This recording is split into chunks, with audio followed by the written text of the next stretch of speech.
Yan, place your order po, no? Pero meron tayong araw-araw na sinusuplayan po ng 100 pieces po na itlog ng pugo, no? So siguro ipopost na lang po natin kung may pasobra. Pero sigurado ako may sosobra kasi ilang araw po tayo makakaipon ng itlog, no? At yun, si Madam Ruby, yung dati ko pong kasamahan sa Kawag High School po, tinitinda po nila sa kantin. Kaya araw-araw po yan, tuwing may pasok, is 100 pieces ng 100 pieces ang kuha sa atin, no? At yan, ikutan natin sila. Doon, daming itlog. Mamaya ako na siguro po kukunin, no? Ayun, no? Alright. Yan, ang mga layers natin to, yung mga nandirito.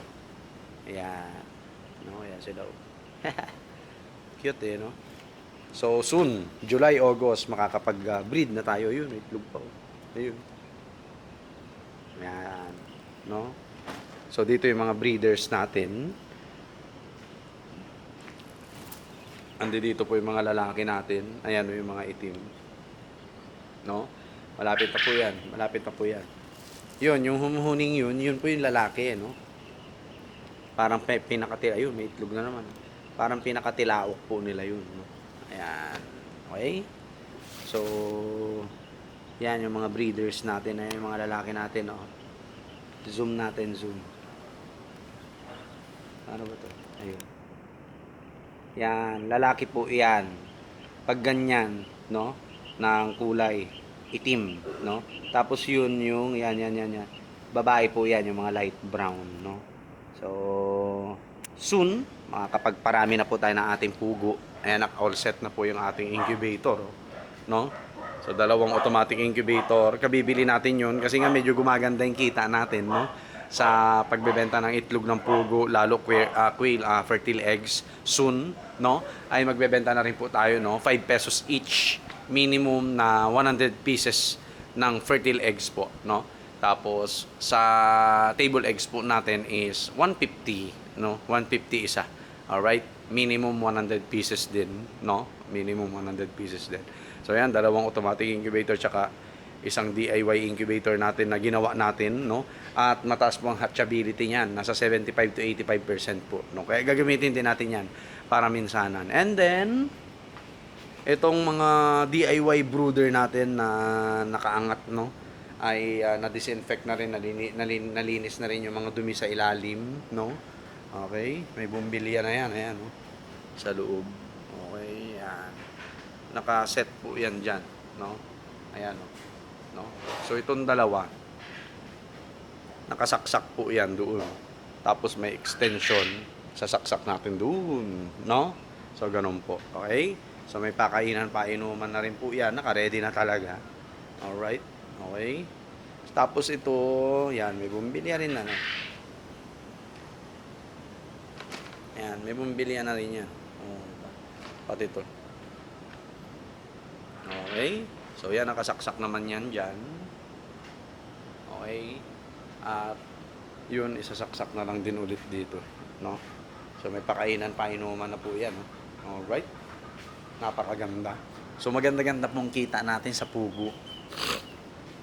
Kaya yung mga manok natin doon sa kabila, iuunti-unti na namin ni mamang katahin yung mga yan. Tapos yung mga lalaki ay bahala na. No, bahala na kung ano ang magagawa natin sa mga yan. Alright? So, yun. Dalawin natin yung mga manok natin sa kabila. Ngayon, napakain na natin yung mga yan. Mamaya, bibigyan natin yan. Tapos lalagyan ko po ng uling yan, no? Yung paligid nila, no? Lalagyan natin ng uling itong mga to para at least mabawas-bawasan yung ano natin. So marami kaming kakatayin ni Mama bukas, no? Yung mga acid looking diyan pagkakatayin na namin ni Mama para at least okay na, no? Clear na tayo dun sa mga lalaki na mga oriental sweater natin. At si ulikba natin, diba? Tanda na nito. 3 years mahigit na po yan, no? Painumin natin siya. Ito yung water source natin dito. Na-miss ko po to nung manok na to.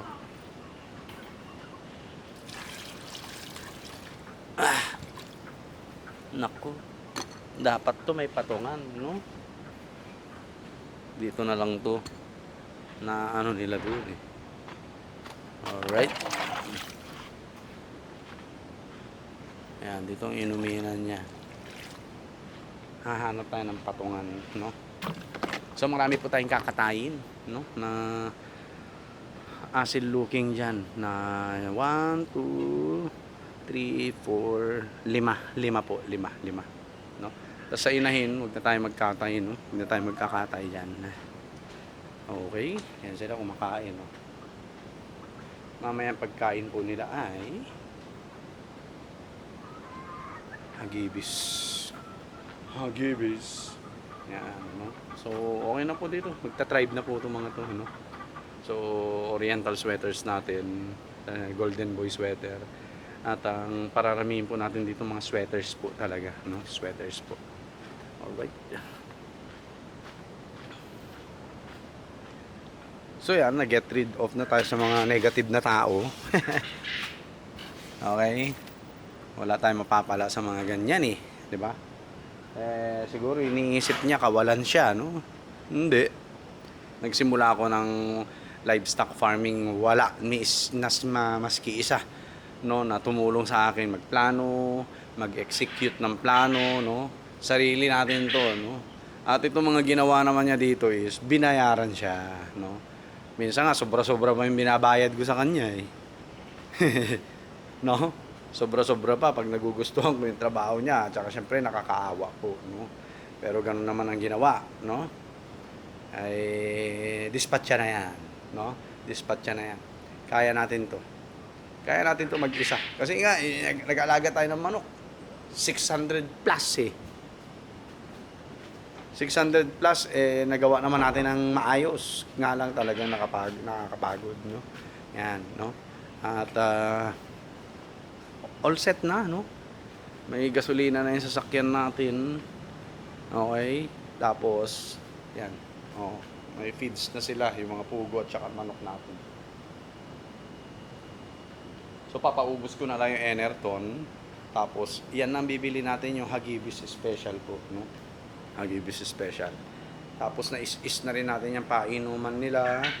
So bukas iis-isin ulit natin yan ng hapon para bago pumasok sa trabaho ay maayos po, no?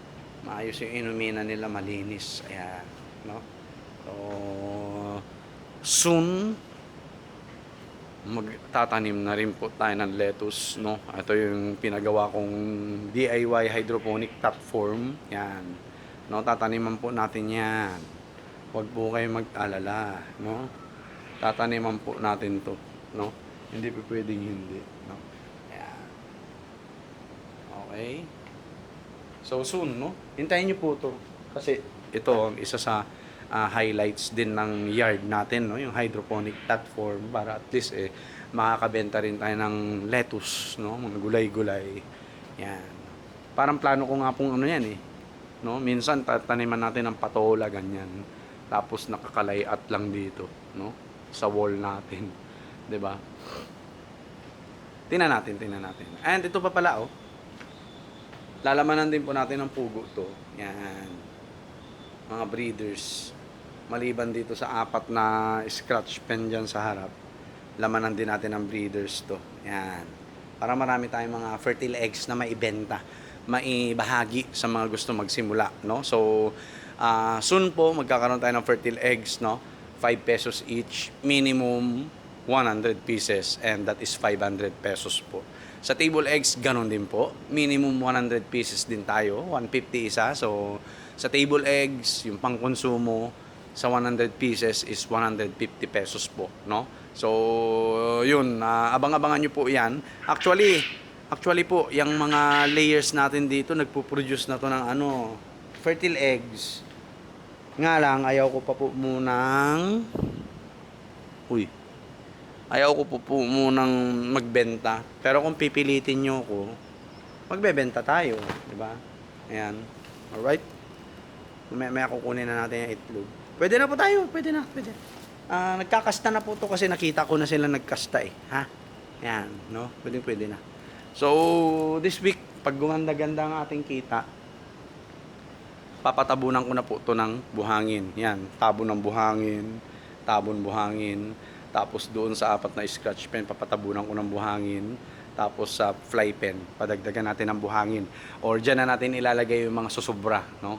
Tapos, doon, puro dumi na ng pusa yung andi dito. Yan, kakadiri, no?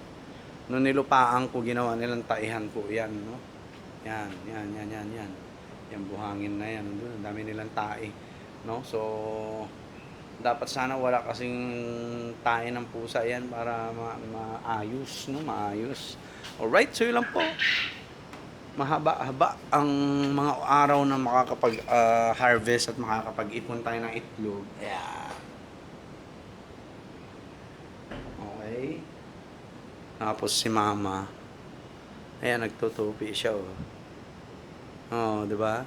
Ang bait niyan, kahit 40 years old na ako, eh. Taga-plansya. Okay. Alright, so yun lang po. God bless po sa ating lahat. Peace.